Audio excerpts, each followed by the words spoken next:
builds balanced sense technology. We have observed many disability causes resulting in improper AA leads to the unbalance of their body.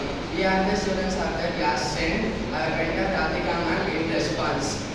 We innovate this technology to maintain the constant body weight of the human and proper ingredient. Many elderly people and patients recovering from injurious face, difficulty in maintaining their walking or standing. Usage of this invention differ great distribution on both the feet, measures stability and posture, it can vibrate and occurs of uneven weight.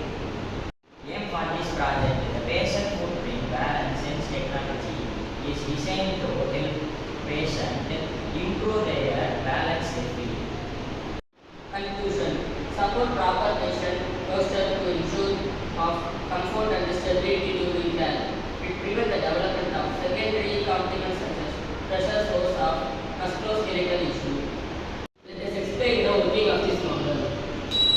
The sound due to excessive weight concentrated on the show.